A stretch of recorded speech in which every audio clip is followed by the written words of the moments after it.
Sagot tayo guys. Panaginip kay Sir Ron. Nanaginip po ako ng sobrang lakas na lindol. Nasa itaas ako ng building.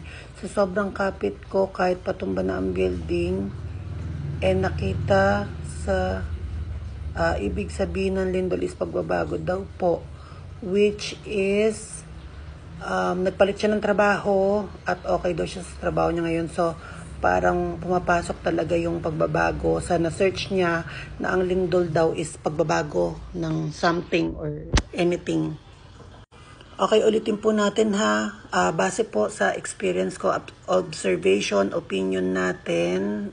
Since nanaginip tayo since bata, kaya inaral natin talaga mga panaginip. Though hindi pa natin master naman lahat.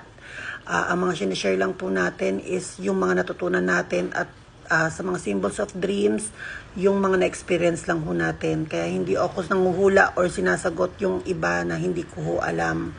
Okay? Explain ko sa inyo, mabilis lang. Ang mga panaginip na hati yan sa iba't ibang mga kategory. So, meron tayong tinatawag na prediction of dream, frequency of dream, symbols of dream, dalaw na panaginip, fictional or yung nanood ka, kaya ka natatakot, kaya ka naginip, yung mga walang meaning na panaginip. Hindi kasama pero inilalagay rin natin sa category yung sleep paralysis at saka yung astral travel. So ayan silang lahat nakalatag na. So sa panaginip na lindol, pumapasok dyan ang frequency at prediction. Ano yung pagkakaiba ng dalawa? Si prediction of dreams, kapag nananaginip ka, ito ay walang emosyon, halos picture lang, halos pinapakita lang sa'yo. Kunwari sinasaksak ka pero wala kang emosyon, hindi ka takot. Halos picture lang na pagkagising mo, halos hindi mo matandaan. Kaya yan ang hirap kapag prediction of dreams, nahihirapan tandaan kasi nga walang emosyon. Hindi kagaya ng frequency of dreams. Ang frequency of dreams ay puno ng emosyon, hinahabol ka, sinasaksak ka, nararamdaman mo talaga na tumatagos. Okay, lumilindol, may sumabog, nalaglag yung ballpen mo. Mga simpleng frequency of dreams na lumulugar ka sa frequency ng iba. Ang bawat tao ay may frequency kagaya ng mga radyo na pwede natin masagap ang frequency ng iba. At malakas ang frequency ng tao na makasagap ng ibang frequency kapag tayo ay tulog. Diyan pumapasok ang panaginip na frequency. Okay? So, simpleng frequency na lumulugar sa isang tao, kala mo tayo yon, kala mo ikaw yon, pero since lumulugar ka sa energy niya, doon yun para sa taong nilulugaran mo. Ang sakop ng frequency ay depende sa kakayahan mo kung gaano kalayo ang masasagap mo. Okay? Ngayon, itong paglindol, hindi ko siya nakikitaan ng symbols of dreams. Hindi pa ako nanaginip ng lindol na sasabihin kong symbols of dream. Mas more on ako na ang lindol, pag na-experience ko, ay frequency of dream. Okay, pagkakaiba naman ng symbols of dream at saka frequency of dreams. Frequency of dreams ay, since ang prediction of dream walang emosyon, ang frequency naman, since sinagap mo yung energy ng iba, nangyayari sa kanila talaga into the reality, nararamdaman mo talaga, kala mo ikaw, punong-puno naman siya ng emosyon. Okay, yan ang pagkakaiba ng prediction at saka frequency.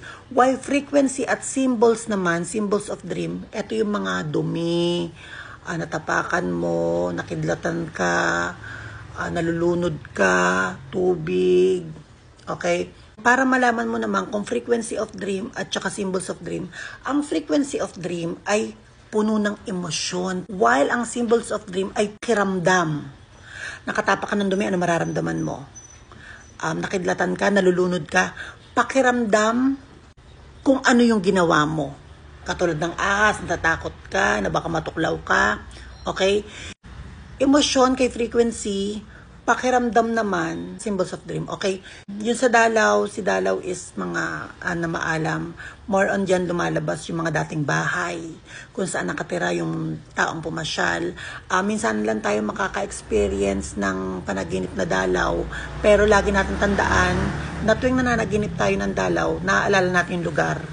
Pero dito sa frequency of dream, symbol of dreams, bihira mong maalala yung lugar dahil nire-represent nila is yung pangyayari, yung emosyon, yung pakiramdam, yung takot, yung nakatapak ka. Okay? Actually, kahit anong website pwede ka mag-search eh. Yan ang problema sa mga searching na mga panaginip. Walang categorize. Nakaisa lang siya. Kaya ang nilalabas doon kapag itong panaginip mo, kahit anong panaginip, may kanya-kanyang meaning kagad. Hindi siya na pipili-pili kung saan category. No? Marami dyan, YouTube, Facebook, TikTok, lahat. May mga sinasabi tungkol sa mga panaginip. Pero para sa akin kasi may sarili ako dahil yan sa pag-aaral ko. So dito, balik tayo dito sa lindol. Para sa akin, ito ay frequency of dream. Aralin mo kung anong emosyon meron ka time na yan. Habang nasa panaginip ka, kung walang emosyon, may chance mangyari sa inaharap. Kung punong-puno ng emosyon, halos takot na takot ka, hindi mo alam ang gagawin mo, nagising ka sa takot, ibig sabihin yan ay nangyari sa ibang tao. So para sa akin, hindi siya symbols of dream na kagaya ng sinasabi mo, nag-iba ka ng trabaho. So, ganun. Pero still, ito ay observation ko lang. Ito ay aking pag-aaral lang sa mga sarili kong panaginip. Okay? Sabihin ko sa iyo na may chance na pwede ka na tama ang iniisip mo. Pero para sa akin, mag-i-stick ako doon sa tingin kong naaral kong mga panaginip. Thank you.